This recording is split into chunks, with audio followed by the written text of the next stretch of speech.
일본 경제는 침몰하고 있다.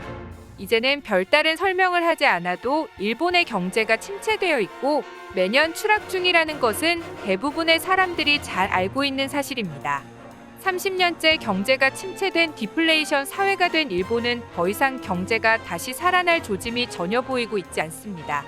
지금 일본인들이 받는 평균 급여는 30년 전보다 오히려 줄어들었으며 OECD 통계에 따르면 한국의 평균 급여보다 뒤처진 상태입니다.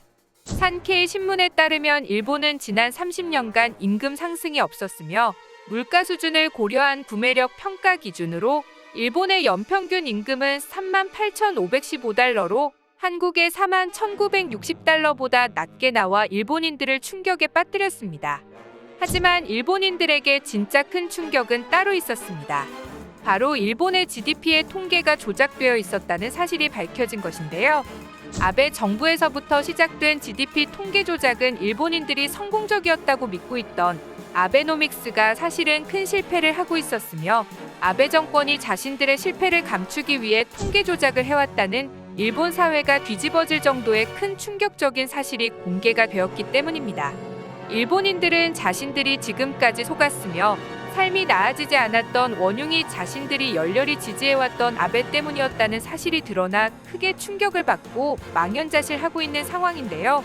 이번 시간에는 몰락한 일본의 경제와 통계 조작으로 모든 걸 감추어왔던 아베노믹스의 실패에 대해 자세히 알아보겠습니다. Go to. 아베노믹스의 성공은 모두 날조된 조작이었다.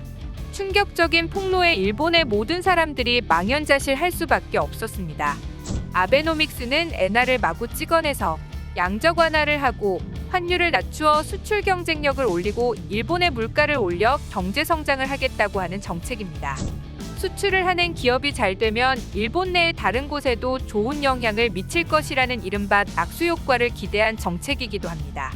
버블 붕괴 이후 경제 성장을 못하고 디플레이션에 시달려왔던 일본의 경제 상황을 타개하기 위해 정부가 개입하여 의도적으로 물가를 올려버렸습니다. 하지만 문제는 다른 곳에서 일어났습니다. 환율을 낮춰 수출 경쟁력을 올린 것은 좋았으나 환율이 떨어지자 정작 외국에서 원자재 구입을 할 때 그만큼 더 비싸게 구매할 수밖에 없어 큰 효과를 보지 못하고 오히려 일본 내 물가만 올라가 서민들의 삶만 더 힘들어졌다고 평가하고 있습니다. 그렇다고 경제가 성장하는 것도 아니었기에 물가는 오르지만 월급은 오르지 않는 최악의 상황이 지속되자 경제 전문가들은 아베노믹스를 비판하기 시작했습니다. 하지만 고령층의 자민당 지지자들과 극우 세력들의 지지에 힘입어 아베는 성공의 가능성도 없는 아베노믹스를 계속해서 이어갔는데요. 아베 총리가 건강상의 문제로 퇴임한 이후 스가 총리에서 기시다 총리로 정권이 바뀐 이후 아베노믹스의 부작용이 사회에 나타나기 시작했습니다. 일본의 시사주간지 아에라는 아베노믹스에 따른 주식시장이 불안해지고 있다고 전하며 아베노믹스는 시장의 변동성만 키우고 안정적으로 운용해왔던 국채 가격을 떨어뜨리는 등 부정적인 파급 효과만 가져왔다고 전했습니다. 교도통신도 아베노믹스를 비판하며 아베노믹스가 아닌 아베노리스크가 됐다고 비판했습니다. 아베노믹스에서 낙수 효과는 전혀 없었고 아베노믹스가 바라던 내수 경제도 살아날 기미가 보이지 않았다고 전했습니다.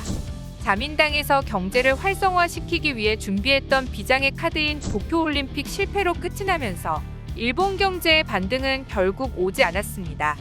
아베노믹스는 긍정적인 효과는커녕 부작용만 낳은 최악의 결과물이었다고 평가되고 있는데요.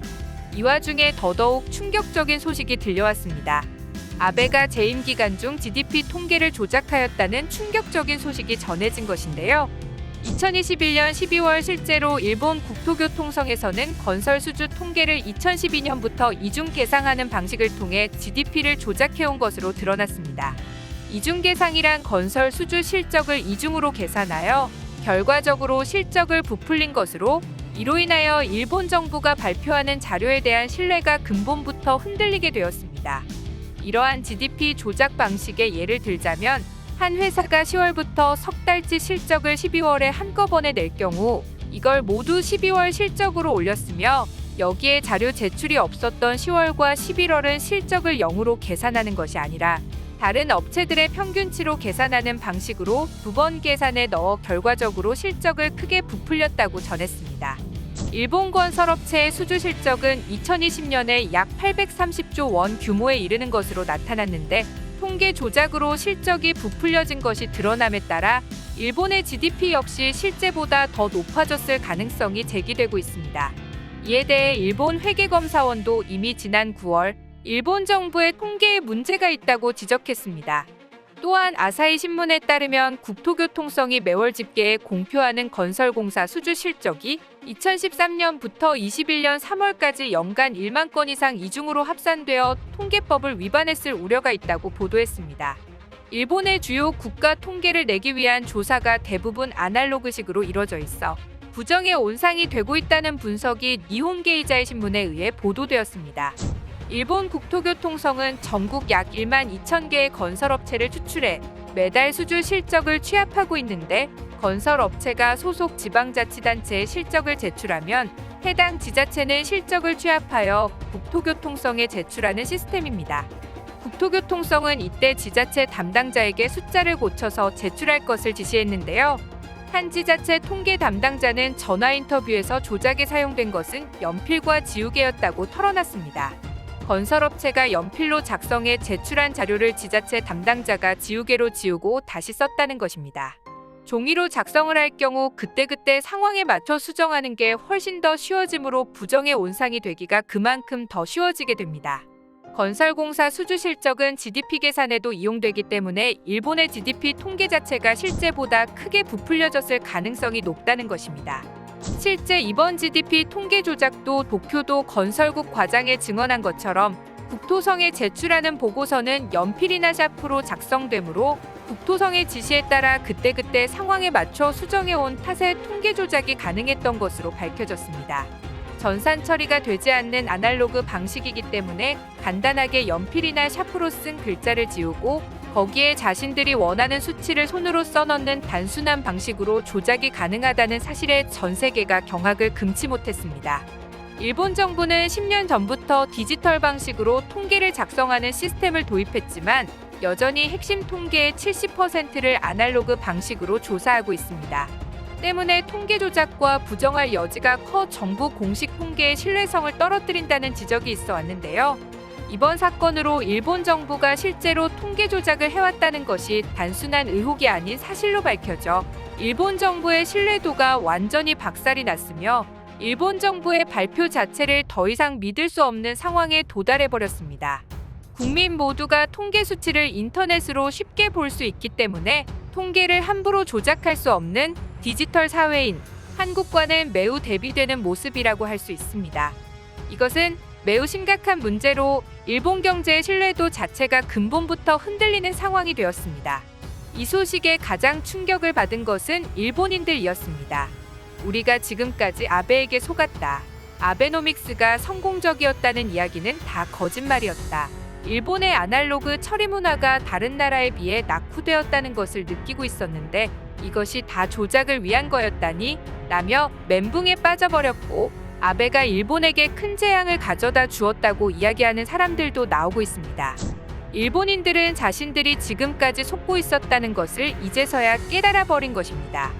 일본의 통계 자료를 그대로 믿고 일본의 GDP를 예측해온 외국의 기관과 국제단체에서도 일본에게 뒤통수를 맞았다며 일본의 통계를 더 이상 신뢰할 수 없다는 비판이 나오고 있습니다.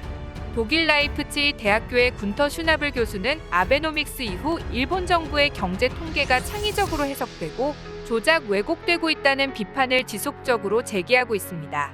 일본의 국가 신용도 자체가 근본적으로 흔들리게 된 상황으로 더 이상 세계의 여론은 일본을 신뢰할 수 없는 국가라고 평가하고 있습니다.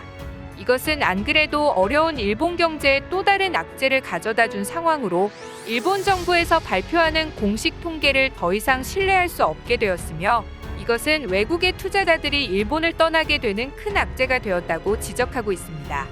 일본에 투자한 외국 자본들의 대거 이탈을 가져올 수 있는 최대 위기 상황이 된 것입니다.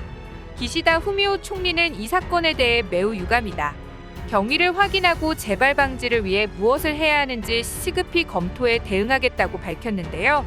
IT 시대에 들어서도 일본이 한국처럼 빠른 디지털화를 하지 않고 아날로그 문화를 고집하던 이유가 바로 이런 통계 조작이 용이하기 때문에 쉽게 고치지 못하는 것이었다는 관측도 나오고 있습니다. 안 그래도 한국과의 경쟁에서 밀려 점점 뒤처지던 일본은 이번 사건을 결정타로 한국에 완전히 추월당하는 계기가 될 것으로 많은 경제 전문가들은 예측하고 있습니다. 시청해주셔서 감사합니다. 구독과 좋아요는 양질의 컨텐츠를 만드는 힘이 됩니다.